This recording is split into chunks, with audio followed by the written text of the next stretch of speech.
मध्ये आपण वॉटर जो आहे हा वॉटर महत्वाचा इकॉलॉजिकल एन्व्हायरमेंटल फॅक्टर आहे आणि याविषयी आपण आजच्या लेक्चरमध्ये डिस्कस करणार आहोत. यामध्ये पाहिलं बघा आपण सुरुवातीला की वॉटर जे आहे it is one of the important climatic factor. Okay, water जे आहे हे क्लायमॅट मधला महत्वाचा अबायोटिक फॅक्टर आहे.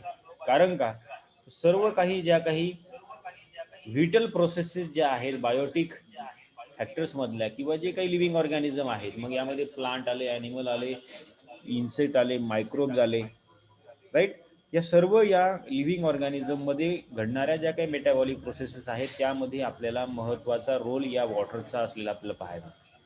मग जसं की प्लांट असतील तर प्लांटमध्ये जे काही न्यूट्रियंट आहेत, प्लांटला आवश्यक असणारे न्यूट्रियंट सॉईलमधून जे काही प्लांटमध्ये ॲब्झॉर्ब होतात they are absorb through the water. म्हणजे वॉटर सोबतच ते ॲब्झॉर्ब केले जातात in the form of ions or molecules.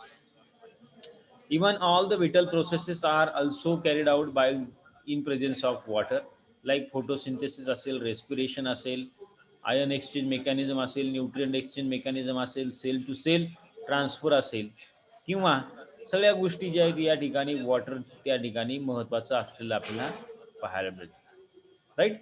मग त्याचबरोबर जे काही समजा इवन लिव्हिंग ऑर्गॅनिझमच्या बॉडीमध्ये जे काही समजा प्रोसेसेस होत असतील तर त्या ठिकाणी त्याला कूलिंग करण्याचं काम देखील वॉटर करतं. टर्जिडिटी मेंटेन ठेवण्याचं काम वॉटर करते. स्टोमॅटोचं ओपनिंग क्लोजिंग असेल त्या ठिकाणी वॉटरचा इम्पॉर्टंट रोल आपल्याला पाहायला मिळतो. आणि सुरुवातीला पहिल्या चॅप्टरमध्येच आपण पाहिले पहा वॉटरचा ॲक्च्युअली प्लांट लाईफमध्ये कशा प्रकारे रोल आहे की नाही. तर वॉटरच्या ज्या काही फिजिकल प्रॉपर्टीज असतील, केमिकल प्रॉपर्टीज असतील, या सर्व प्रॉपर्टीजमुळे वॉटर जे आहे हे एक युनिव्हर्सल सॉल्वंट आहे. आणि त्याचबरोबर याला ज्या असणाऱ्या ज्या काही फिजिकल किंवा केमिकल प्रॉपर्टीज आहेत त्यामुळे वॉटर जो आहे हा एक महत्त्वाचा फॅक्टर या एन्व्हायरमेंटमध्ये इकोसिस्टीममध्ये असलेला आपल्याला पाहायला मिळतं. जवळपास सगळ्याच लिव्हिंग ऑर्गॅनिझम जे आहेत हे लिव्हिंग ऑर्गॅनिझम वॉटरवरती डिपेंड आहेत. मग यामध्ये पहा it is play and plenary agent. वॉटरबद्दल तुम्हाला फार चांगली माहिती मी आजच्या लेक्चरमध्ये ॲक्च्युअली देणार आहे की आपण ज्या पाण्याचा जास्त विचारही करत नाही.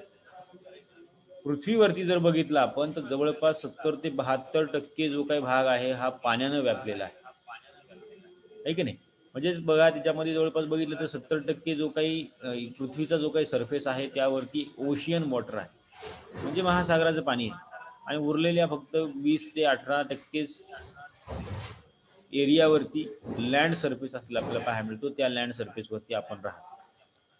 Then water which is the plenary agent that set in motions the nutrients of the soil and they make them available to the plant also. It affects the morphology and physiology of the plants. प्लांटची morphology किंवा physiology जी असेल ही पूर्णपणे या water कंटेंटवरती या ठिकाणी modify झालेली, develop झालेली आपल्याला पाहायला मिळते. जसं की फॉर एक्झाम्पल आता मॉर्फॉलॉजिकली पहा, जसं की वॉटर अवेलेबिलिटीनुसार आपण प्लांटचे 3 ग्रुप केलेत, हायड्रोफाईट, झिरोफाईट, मेसोफाईट्स. त्यानुसार त्याची मॉर्फॉलॉजी देखील चेंज झालेली आपल्याला पाहायला मिळते, ॲनाटॉमी चेंज झालेली पाहायला मिळते, आहे की नाही. So in this you can observe water plays an important role to create the morphology of the plant. Also, it also affect on the physiology of their plant. Physiological action जे आहेत म्हणजे osmosis असेल, diffusion असेल, इम्बायबिशन असेल, किंवा मग प्लाझ्मोलायसिस असेल, D प्लाझ्मोलायसिस असेल, किंवा पुढे जाऊन असेंट ऑफ सॅप असेल, या सगळ्या गोष्टी ज्या आहेत, फोटोसिंथेसिस, रेस्पिरेशन, प्लांट रिस्पॉन्सेस, प्लांटची ग्रोथ असेल, डेव्हलपमेंट असेल, सगळ्या याच्यामध्ये आपल्याला या वॉटरचा रोल आपल्याला पाहायला मिळतो. So in this it is in combination with other factors रेग्युलेट्स the structure and distribution of the plant community.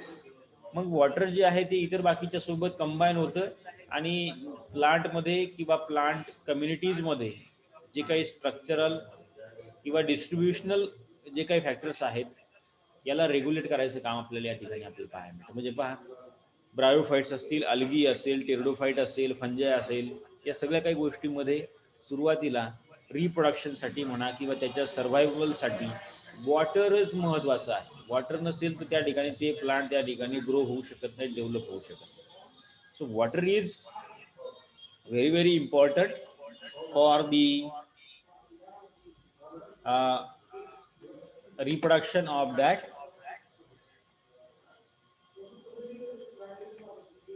plant. त्याचबरोबर in nature water may be found in vapors. Water जे आहे ते काय व्हेपरच्या स्वरूपामध्ये आपल्याला पर्टिक्युलरली पाहायला मिळतं.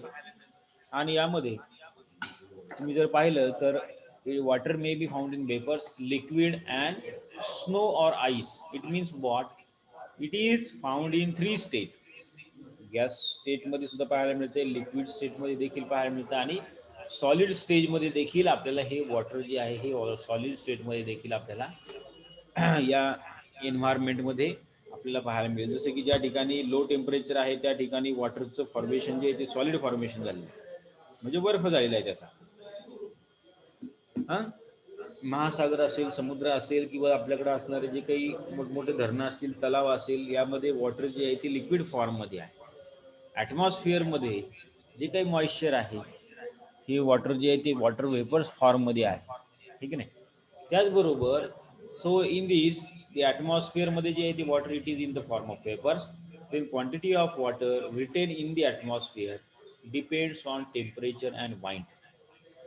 हां जी काही हवा आहे त्याचबरोबर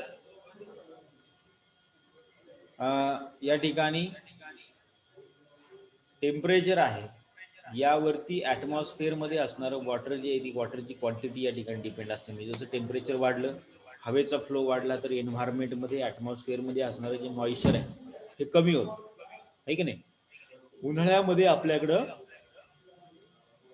वातावरणामध्ये किंवा ॲटमॉस्फिअरमध्ये तुम्ही जर पाहिलं तर वॉटरची क्वांटिटी जी आहे मॉइश्चरच्या स्वरूपामधली ती कमी होते, ह्युमिडिटी आपल्याला कमी झालेली पाहायला मिळते. So in this the vapors will also increase in the atmosphere if the temperature rises and pressure will get decreases. At certain temperature and pressure, the maximum water laden air is called as a saturated atmosphere. And saturation point, if the temperature is lower, the water holding capacity of atmosphere is also reduced, which cause the condensation of water vapors in the form of raindrops, dew, frost, sleet, snow. अशा स्वरूपामध्ये हे water जे आहे याचं conversion झालं आपल्याला पाहायला. म्हणजे समजा पहा वातावरणातलं टेम्परेचर जर काही कमी झालं, त्याचबरोबर हवेचा प्रेशर जो आहे तो जर काही कमी झाला, तर अशा वेळेला जे वॉटर जे आहे हवेमधलं हे ड्यूच्या स्वरूपात, म्हणजे त्याचं दव तयार होते. बघा आपल्याकडे दव पडलेलं आपण सकाळी सकाळी पाहतो, कधी हिवाळ्याच्या दिवसांमध्ये. किंवा मग त्याचं रेन ड्रॉप म्हणजे पावसामध्ये रूपांतर होत असते, फ्रॉस्ट होते, त्याचे बर्फाचे तुकडे होतात. जसं की युरोप किंवा पोलार कंट्री जे आहे, पोलार रिजनला त्या ठिकाणी बर्फवृष्टी होत असते, बर्फ पडत असते डायरेक्ट आकाशातून. त्याचबरोबर स्नो किंवा म्हणजे याप्रमाणे मोठ्या प्रमाणामध्ये बर्फ त्याचं तयार होतं. So this is we called as the precipitation. त्याचबरोबर वॉटर जे आहे water vapours they present in the unit volume of air, it is called as absolute humidity, and this is expressed in terms of percentage of water vapors present in unit volume of that air. आता हे एक भाग बघितला आपण की water जे आहे हे गॅसियस स्वरूपामध्ये आहे, वेपर स्वरूपामध्ये आहे ॲटमॉस्फिअरमध्ये. त्याचबरोबर ते लिक्विड स्टेटमध्ये आणि सॉलिड स्टेटमध्ये देखील असलेलं आपल्याला पाहायला मिळतं, आहे की नाही. तर दोनही फॉर्ममध्ये आपल्याला हे वॉटर जे आहे ते पाहायला मिळतं. आता वरवरती जनरली जर विचार केला आपण तर या वॉटरचा एन्व्हायरमेंटमध्ये बघा कुठल्या कुठल्या ठिकाणी कशा कशा प्रकारे रोल आपल्याला पाहायला मिळतो. तर it is one of the important factor, it plays important role in our life. मग याच्यामध्ये ड्रिंकिंग वॉटर म्हणून आहे की नाही, वॉशेबल किंवा जे काही आपण कपडे धुण्यासाठी म्हणा, भांडे धुण्यासाठी म्हणा, किंवा हात हँड वॉश करण्यासाठी, सगळ्या गोष्टीसाठी, आंघोळीसाठी सुद्धा पाण्याचाच वापर करतो, बरोबर. So most of the activities and lives they are influenced by this of water. So in for the irrigation असेल किंवा मग याप्रमाणे जसं आग विझवण्यासाठी असेल वेगवेगळ्या ठिकाणी. आता जसं या चार्टमध्ये पहा की ॲक्च्युली वॉटरचं कंटेंट प्रत्येक सरफेसमध्ये किंवा त्या त्या फॅक्टरमध्ये किती प्रमाणात आहे आपल्याला इथे लक्षात येईल. पहा जसं की से फॉर एक्झाम्पल पृथ्वीवर जर विचार केला आपण, पृथ्वीचा जो काही भाग आहे यामध्ये जवळपास जे काही समजा पृथ्वीवरती जेवढं काही मटेरियल आहे, जेवढे काही फॅक्टर्स आहेत, पृथ्वीचा सरफेस, त्याचबरोबर या सरफेसवरती आढळणारे जे काही प्राणी असतील, जे काही लिव्हिंग ऑर्गॅनिझम असतील, नॉन लिव्हिंग गोष्टी असतील, यावरती एकंदरीत जवळपास पृथ्वीचा 97.5% भाग जो आहे तो हा पाण्यानं व्यापलेला आहे किंवा पाणी याच्यामध्ये आहे. म्हणजे पाण्यानं व्यापला म्हणजे नुसतं समुद्र नाही एवढं 97%, पण मात्र जो काही टेरेस्ट्रियल पार्ट आहे, जसं की समजा आता जमीन आहे, पण जमिनीवरती असणारे जे काही प्लांट असतील, जमिनीवरती असणारे जे काही ऑर्गॅनिझम असतील, ॲनिमल असतील, इन्सेक्ट असतील, मायक्रोब्स असतील, यांच्या बॉडीमध्ये देखील तितक्या प्रमाणामध्ये पाणी आहे. आणि एकंदरीत पृथ्वीच्या वस्तुमानापेक्षा जवळपास 97.5% जो काही भाग आहे हा पाण्याचा आहे, वॉटरचा आहे. लक्षात आलं, इतक्या मोठ्या प्रमाणामध्ये वॉटर आहे आपल्याकडे, पण ते वेगवेगळ्या फॉर्ममध्ये आहे. लक्षात घ्या, गॅसेस फॉर्ममध्ये आहे, सॉलिड फॉर्ममध्ये आहे किंवा लिक्विड फॉर्ममध्ये.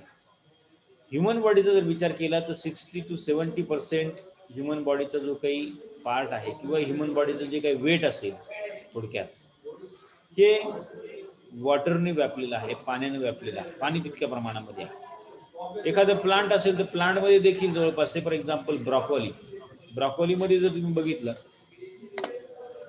तर 91% जे आहे ते काय, वॉटर आहे की नाही. कुठलं एखादं घ्या, जसं काकडी घ्या, काकडी असेल, टोमॅटो असेल, किंवा हे जे काही समजा व्हेजिटेबल्स आहेत ज्याला जास्त प्रमाणामध्ये आपल्याला पाणी आपल्याला त्याच्यामध्ये पाहायला मिळतं. काही प्लांट आहेत की ज्यामध्ये अगदी कमी प्रमाणामध्ये पाणी आहे, नो डाऊट. चिकन असेल, समजा कोंबडी असेल, तर कोंबडीच्या शरीरामध्ये देखील 66% जे आहे हे काय, पाणी आहे. How much of water they do have content, किती प्रमाणामध्ये पाणी त्याच्यामध्ये, 66% पाणी आहे. ऑरेंज असेल किंवा एखादं फ्रूट असेल, ज्युसी फ्रूट असेल, तर त्यामध्ये देखील जवळपास 87% काय, वॉटर आहे. जसं ऑरेंज, क्रॅब्स असतील किंवा मग असे काही स्नेल्स असतील, यामध्ये देखील 70% पाणी आहे.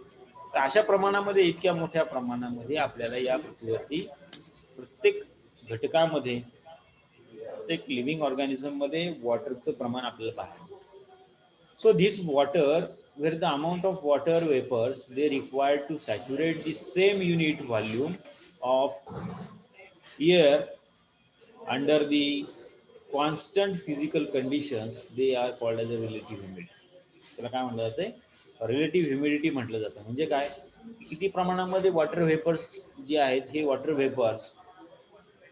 व्हेपर्सची आवश्यकता आहे बघा. They required to saturate the same unit volume of air under constant physical conditions. एकसारख्या फिजिकल कंडिशनमध्ये हे जे काही एक तेवढ्या युनिट व्हॉल्यूमची जी हवा आहे, या हवेला सॅच्युरेट करण्यासाठी, थांबवण्यासाठी, एका ठिकाणी स्टॉप करण्यासाठी आवश्यक असणाऱ्या ज्या काही वॉटर वेपर्स आहेत, याला म्हटलं ते रिलेटिव्ह ह्युमिडिटी. ॲटमॉस्फिअर म्हटलं म्हणजे हवा थंड असते, कशामुळं, तर वॉटर वेपर्स त्याच्यामध्ये असतात. तुम्ही उन्हाळ्यामध्ये कूलर लावता पहा, आहे की नाही, का बरं, आपल्याकडे झळा असतात, म्हणजे काय, हवेमधली जी काही आर्द्रता आहे कमी झालेली असते, म्हणजे त्यातलं पाण्याचं प्रमाण जे ते कमी होतं. आता त्याच ठिकाणी बघा, कूलरचं मेकॅनिझम काय, की कूलर काय करतं, साईडने जे काही पाणी वाहत असते, त्या पाण्याचे मॉलिक्युल्स त्या ठिकाणी त्या हवेमध्ये मिक्स होतात, आणि समोर येणारी जी काही हवा असेल ही थंड झालेली आपल्याला पाहायला. कूलर सगळ्यांना माहिती आहे, कूलरमध्ये हे मेकॅनिझम तुम्ही पाहू शकता. मग थंड झालेली हवा जी आहे ती ऑटोमॅटिकली रूममध्ये म्हणा किंवा घरामध्ये थंडावा निर्माण करते. So in this, water plays important role. It is of atmosphere reaches to the earth surface through the precipitation. ठीक आहे नाही, हवेमध्ये सगळं काही एवढ्या मोठ्या प्रमाणामध्ये जर काही हे वॉटर असेल व्हेपर्सच्या स्वरूपामध्ये, त्याच्यानंतर ढग तयार होतात आणि ते प्रेसिपिटेशन म्हणजे पावसाच्या स्वरूपामध्ये पुन्हा जमिनीवरती येऊन पोहोचतात. So it is happen due to water cycle, and from the earth surface it reaches to the atmosphere through vapours and transpiration. मग पुन्हा अर्थ सरफेसकडून ॲटमॉस्फिअरमध्ये हे कशाच्या स्वरूपामध्ये पुन्हा रिटर्न जाते, इव्हॅपोरेशनच्या स्वरूपात किंवा ट्रान्सपिरेशनच्या स्वरूपात. म्हणजे ओपन जे काही वॉटर आहे, म्हणजे समुद्रातलं पाणी असेल, महासागरातलं पाणी असेल, तळ्यातलं पाणी असेल, धरणातलं पाणी असेल, हे तापून तापून काय होते, त्याचं इव्हॅपोरेशन होतं आणि पुन्हा ते ॲटमॉस्फिअरमध्ये त्याची वाफ जाते. ट्रान्सपिरेशन जे काही प्लांटमधून होते त्याच्याही थ्रू देखील ती काय होणार आहे, ॲटमॉस्फिअर मध्ये पुन्हा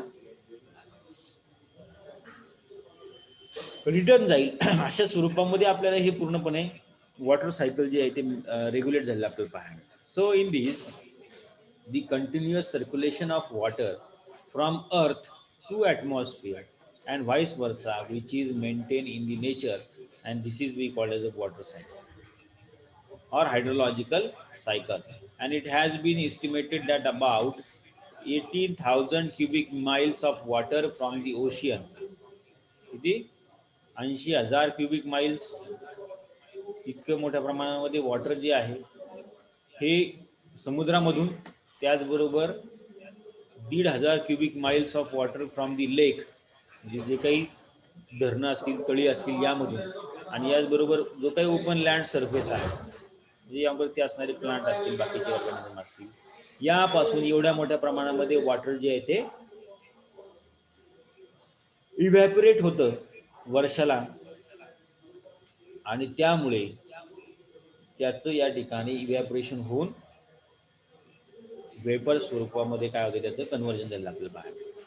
So in this total evaporation, which is equaled by the total precipitation, of which 24,000 cubic miles of water fall on the land surface.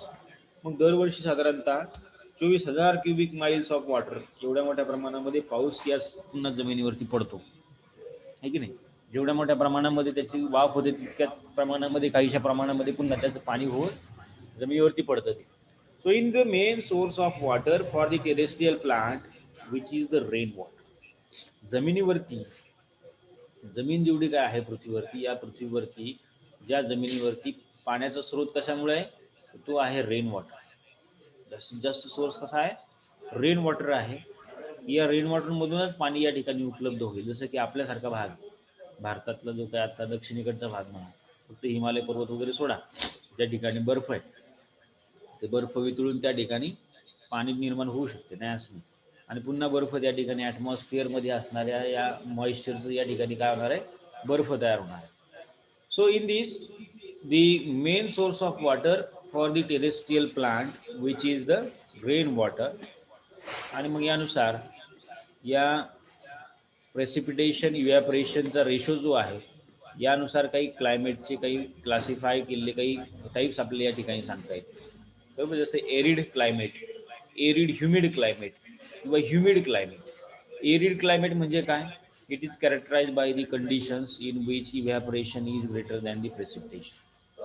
Evaporation जर काही प्रेसिपिटेशनपेक्षा म्हणजे पावसापेक्षा इव्हॅपोरेशन जर काही जास्त असेल, तर अशा प्रकारच्या क्लायमेटला काय म्हटलं जातं, एरिड क्लायमेट असं म्हटलं जातं. जसं की मग वाळवंटी प्रदेशामध्ये म्हणा, किंवा हे जे काही अरेबियन कंट्रीज जे आहेत, अशा ठिकाणी जो काही भाग आहे हा काय असणार आहे, एरिड रिजन असणार आहे, की ज्या ठिकाणी इव्हॅपोरेशन जे आहे हे प्रेसिपिटेशन पेक्षा काही जास्त पटीने असणार. Arid humid region when the evaporation is more than or less equal to precipitation, जवळपास सारखं असेल किंवा थोडंसं इव्हॅपोरेशन जास्त असेल प्रेसिपिटेशन पेक्षा, अशा वेळेला एरिड ह्युमिड रिजन असं म्हणतो. जसं आपल्याकडचा भाग आहे सध्या आपण राहतो. आता ह्युमिड रिजन आहे बघा, when the evaporation is lesser than the precipitation. जसं की मग साऊथकडचा भाग, जसं की श्रीलंका असेल, तामिळनाडू असेल, किंवा आफ्रिका असेल, ब्राझील असेल, या ठिकाणी ह्युमिड रिजन आहे. त्या ठिकाणी पहा इव्हॅपोरेशन जे आहे ते इव्हॅपोरेशन कमी असतं आणि प्रेसिपिटेशन जास्त असतं, म्हणजे जास्त प्रमाणामध्ये त्या ठिकाणी पाऊस पडतो. अशा या 3 कॅटेगरीमध्ये आपल्याला या प्रेसिपिटेशन इव्हॅपोरेशन रेशो वरून या एन्व्हायरमेंटला क्लायमॅटिक फॅक्टरला, या वॉटर या क्लायमॅटिक फॅक्टरला डिवाइड करता येईल. So in this the total rainfall, especially the distribution of rainfall throughout the year, is one of the leading feature of the climate. ठीक आहे नाही, पाऊस पडणे हा एक फार महत्वाचा फॅक्टर आपल्याला या पूर्ण वर्षभरामध्ये किंवा या एन्व्हायरमेंटमध्ये, क्लायमेटमध्ये असलेला आपल्याला पाहायला मिळतो. So in this distribution of rainfall throughout the year, वर्षभरामध्ये किती प्रमाणामध्ये कोणत्या ठिकाणी किती पाऊस पडतो, हा देखील एक महत्वाचा फॅक्टर या ठिकाणी मानला जातो, आणि त्यानुसार रेनफॉल मोजला जातो. So rainfall map of the world corresponds very closely with the distribution of great vegetational zones of the world. या रेनफॉल बरोबरच मग या पृथ्वीवरती जे काही वेगळ्या प्रकारचे व्हेजिटेशनल झोन्स आहेत, म्हणजे फॉरेस्टचे जे टाईप्स आहेत, हे या ठिकाणी तयार झाले आपल्याला पाहायला. जास्त प्रमाणामध्ये ज्या ठिकाणी पाऊस पडतो त्या ठिकाणी असणारं फॉरेस्ट जे आहे ते एव्हरग्रीन फॉरेस्ट. त्यानंतर ॲव्हरेज क्वांटिटीमध्ये ज्या ठिकाणी रेनफॉल आहे त्या ठिकाणी आपल्याला ड्राय डेसिडियस म्हणा किंवा मॉइस्ट डेसिडियस टाईपचं फॉरेस्ट आपल्याला पाहायला मिळतं, आहे की नाही. आणि अगदीच कमी पाऊस ज्या ठिकाणी असेल त्या ठिकाणी स्क्रबी फॉरेस्ट किंवा ड्राय फॉरेस्ट अशा प्रकारचं फॉरेस्ट आपल्याला त्या ठिकाणी पाहायला मिळेल. तर असे हे सर्व काही फॅक्टर्स किंवा हे सर्व काही गोष्टी या वॉटरवरती डिपेंड आहेत. पुढे जाऊन आपण जर बघितलं डायरेक्टली तर वॉटर जे आहे it is an important properties किंवा which has a great role in the early history and even our science. म्हणजे तुम्ही जर कल्पना जर बघितली म्हणजे व्यवस्थित जर काही बारकाईने जर इव्हॉल्युशन जर बघितलं लिव्हिंग ऑर्गॅनिझमचं तर या पृथ्वीवरती सुरुवातीला पहा तुम्ही म्हणता की कोंबडी आधी जन्माला आली की अंड आधी जन्माला आला, आहे की नाही. पण तसं काही नाहीये. सुरुवातीला या पृथ्वीवरती ज्याप्रमाणे जीवसृष्टी निर्माण झाली ती जीवसृष्टी निर्माण होण्याच्या अगोदर या ठिकाणी पाणी निर्माण झालेलं आहे. हा, बऱ्याचशा काही थेरीमध्ये सांगितले की पृथ्वीचा जो काही पृष्ठभाग होता सुरुवातीला सगळा रिकामा होता. मग या पृथ्वीच्या पृष्ठभागावरती कुठून ना तरी मॉइश्चरच्या स्वरूपामध्ये वॉटर ड्रॉपलेट्स या ठिकाणी जमा झाले. ते जमा होत होत जाऊन नंतर मोठ्या प्रमाणामध्ये त्याच्यामध्ये सायकलिंग रिसायकलिंग झाली, रिॲक्शन झाली ऑक्सिजन आणि हायड्रोजनमध्ये समजा. त्यातून वॉटर मॉलिक्युल्स तयार झाले. हे वॉटर मॉलिक्युल्स मग या खाचखळग्यांमध्ये साचायला लागले आणि त्यापासून मोठमोठ्या महासागरांची निर्मिती झाली. मग या वॉटर बॉडीमध्ये पहिल्यांदा युनिसेल्युलर ऑर्गॅनिझम तयार झाले. युनिसेल्युलर ऑर्गॅनिझम पासून मल्टीसेल्युलर ऑर्गॅनिझम, मग त्यापासून जसं की समजा अल्गी असतील, बॅक्टेरिया असतील, युकॅरियोटिक ऑर्गॅनिझम्स तयार झाले. अल्गी नंतर मग फंजाई समजा किंवा मग इकडं ब्रायोफायटिक प्लांट तयार झाले, टेरिडोफायटिक प्लांट तयार झाले. टेरिडोफायटिक प्लांटपासून नंतर मग जिम्नोस्पर्मिक प्लांट, नंतर अँजिओस्पर्मिक प्लांट, ॲनिमल इकडे साईडला तयार होत गेले. अशा प्रकारे सगळं काही इव्हॉल्युशन आपल्याला या पृथ्वीवरती झालेलं पाहायला मिळतंय. आणि it is evolve in the water. It start from the water body because of water has a unique chemistry. Water has a chemical as well as physical properties. Hydrological cycle आपल्याला यामध्ये महत्त्वाचा एक फॅक्टर आपल्याला पाहायला मिळतो. मग आता जे काही हायड्रोलॉजिकल सायकल आहे म्हणजे वॉटर सायकल आपण ज्याला म्हणतो, काय वॉटर सायकल बरं पहा. वॉटर जे आहे ते असं सायक्लिक मॅनरने या ठिकाणी रोटेट होत असते पृथ्वीभोवती. जसं की से फॉर एक्झाम्पल समजा आता मॉइश्चर किंवा ज्याला आपण म्हणूया गॅसच्या स्वरूपामध्ये जे काही वॉटर व्हेपरच्या स्वरूपामध्ये जे काही वॉटर आहे हे या ठिकाणी हवेमध्ये जाते, ते कंडेन्स होते आणि कंडेन्स होऊन याप्रमाणे क्लाउड फॉर्मेशन या ठिकाणी झालं आपल्याला दिसतं. म्हणजे ढग तयार होतात. ढग तयार होऊन त्या ऑप्टिमम टेम्परेचरला किंवा त्या लो टेम्परेचरला ठराविक ठिकाणी ठराविक सीझनला त्याचं प्रेसिपिटेशन होतं. म्हणजे त्यापासून पाऊस पडणार आहे. पाऊस पडल्यानंतर हे वॉटर जे आहे ते पुन्हा जमिनीवरती पडेल. जमिनीवरती पडल्यानंतर ते पुन्हा वेगवेगळ्या घटकांमध्ये ॲब्झॉर्ब होईल. प्लांटमध्ये ॲब्झॉर्ब होईल, जमिनीमध्ये ॲब्झॉर्ब होईल, सॉईल पार्टिकलमध्ये ॲब्झॉर्ब होईल. उरलेलं जे काही वॉटर आहे त्यातनं पुन्हा या ठिकाणी इव्हॅपरेशनच्या थ्रू या प्लांटमधून इव्हॅपरेशन म्हणा किंवा ट्रान्सपिरेशन असेल त्याच्या थ्रू पुन्हा हे आकाशामध्ये जाईल. दुसरे मार्ग काय आहेत की पाणी जे काही जिरलेलं जे काही पाणी असेल हे जिरलेलं पाणी पर्कोलेट होईल. पर्कोलेशनच्या थ्रू पुन्हा काही वॉटर बॉडीजला जाऊन मिळेल किंवा काही वेलच्या स्वरूपामध्ये म्हणा किंवा बोरवेलच्या स्वरूपामध्ये हे पुन्हा युटिलाइज केलं जाईल. काही इंडस्ट्रीमध्ये किंवा मग जसं की वेगळ्या प्रकारच्या ॲनिमलमध्ये कन्झम्पशन याचं होईल. हां, so through that it will again evaporated from the ocean as well as water bodies. जे काही वॉटर बॉडीज आहे या वॉटर बॉडीमधून पुन्हा याचं इव्हॅपरेशन होईल, पुन्हा आकाशामध्ये जाईल. अशा प्रकारे हे वॉटर सायकल जे आहे हे रेग्युलेट होत असते. यामध्ये अनेक फॅक्टर्स आहेत, अनेक वेगवेगळ्या प्रकारचे फॅक्टर्स आपल्याला या वॉटर सायकलमध्ये असलेले आपल्याला पाहायला मिळतील. जसं की आणखीन एक या चार्टमध्ये पहा की डायरेक्टली किंवा इकॉनॉमिकली वॉटरचा काय काय यूज आपण करू शकतो ते आपल्याला या ठिकाणी दाखवलं. Economic benefit of hydro projects.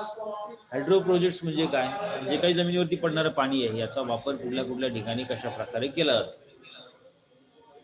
यामध्ये पहिली गोष्ट आहे की जसं की इरिगेशनसाठी जे काही जमिनीवरती पडणारं पाणी आहे